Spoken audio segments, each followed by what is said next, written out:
Hello everybody and welcome back. This is part 2 of the bead panda kit, and today we are going to finish making this little guy that we started last time. Now if you haven't seen part 1, I'll put a link underneath in the description, but we got this far, which is about half of the kit, I believe. Top of the head, ears, eyes and the nose. Now to save time, we're going to go straight to it, and the next thing we need to do, you can see right here. As before, the instructions look a lot more difficult than they actually are, and in this case we've turned this upside down. You can see eye, nose, eye, nose, eye. Starting on this bead here, we're just going to weave around to create the chin. Now this works much in the same way as the head. You make the lines, they go up, and you take one bead out every other time to create the kind of dome shape. The only thing to be careful of on the bottom, once you've gone all the way around once, you need to fill it with fluff. Now this, often they give far too much, so you've got to break it up and put it in slowly, just to make sure you don't overdo it, because it will kind of come out between the beads. So be careful with that. Additionally, once you get right inside, you have to add the old bell. Now if you forget to do this, it's not the end of the world. You can add it later, but you know, if you get it in the right place, it does look a lot better. So I'm going to get the first round done, and I'll come back when the fluff is ready to insert. So wait right there. Okay, so you can see the first line here has been done. One thing to note, 3 of the extra beads were red and 3 of them were white, so be very careful when you're going around, and always make sure your string ends are marked blue or red. Additionally, there were 2 pink cheek pieces to go on just before the eyes, which even if you're not counting, it's easy to see where they go. So be careful with that. Now I mentioned there were 2 layers on the chin here, and I have only done 1 because this is the point where you got to stuff it. Now I mentioned earlier that the amount they give you is far too much. This is going to be a little bit difficult to work with at the bottom, so it's good to kind of break little bits off as you do it, and you want to make it so it's firm enough to keep the beads in place, but not so tightly under pressure that it's coming between the gaps. And yeah, occasionally pull the string to make it keep it tightly held together. I'd say about this much would be fine. Now there is a little bit sticking out the bottom, but once you've done the next ring, it'll hold it all in place. And that's about it really for the head. So I'll get the last layer done, and let's see if my measurements were correct. Well, another point, as you can see in the instructions here, they are all red beads on the center, well, the middle ring, and the last 4 are white, so again, be very careful. And just to give you a closer look, there you are. Started here, comes around once, twice, in the middle. Alright, oh, and I have to remember to add the bell just at this point here, which, is the next step. Wish me luck.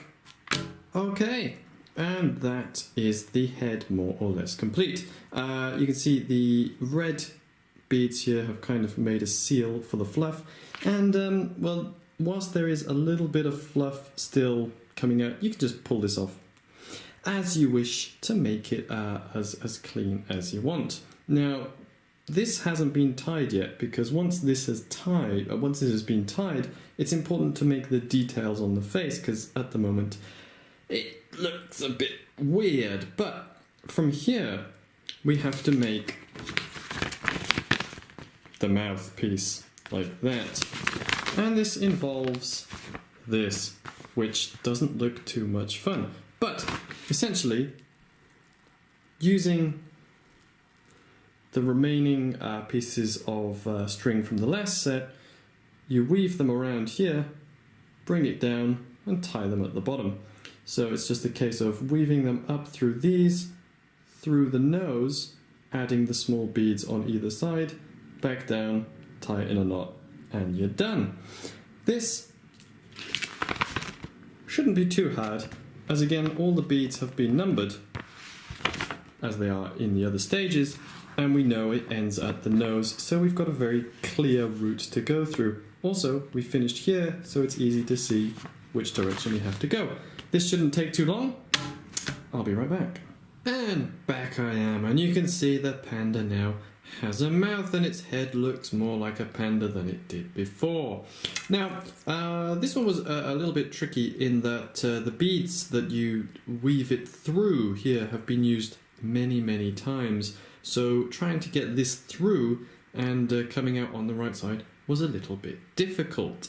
However, if you do have a small, there it is, metal needle, you can use this to guide and pull the string through on the right side, which is something I definitely recommend doing on the detailed areas.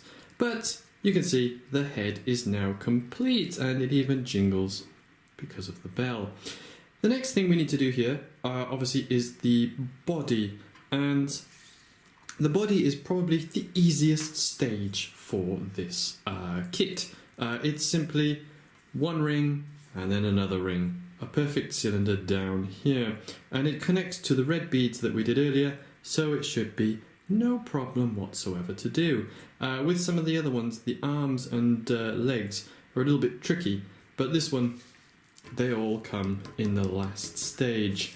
So, the body, easy. Okay, so you can see the body is starting to take shape. We've got 2 rows of beads exactly the same length going down, and that's about it.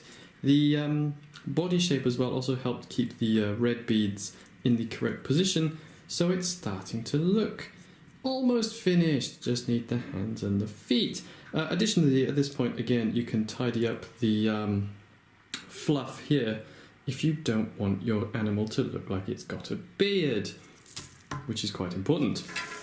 Now, the final stage. You can see most of the beads here are grey because it is simply weaving through the body here to get the arms, legs and tail in the right position. It's only actually adding 9 white beads, and it just seems to form an extra circle pattern which comes out along the bottom. And I think that will be finished then. So I'm just gonna have a go here. You can see it actually starts here, and this stage was the only stage where you don't tie the string at the end, you just keep it where it is. And then from here you can see, just follow the arrows around in the big circle.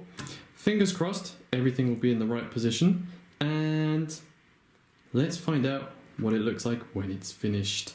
And here it is.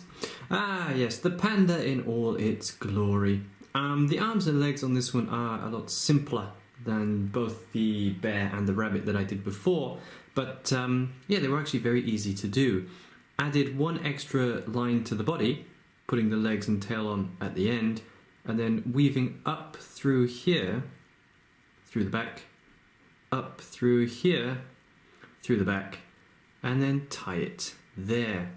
And yeah, it looks alright. After that, obviously you just put the old chain through the star on the head with the little headphone thing, and then just plug it into whatever you want. I will say though, if you do carry these around a lot, the fluff tends to just continuously fall out the head until it deflates. So not the most hard wearing of products, but they do look nice on a shelf.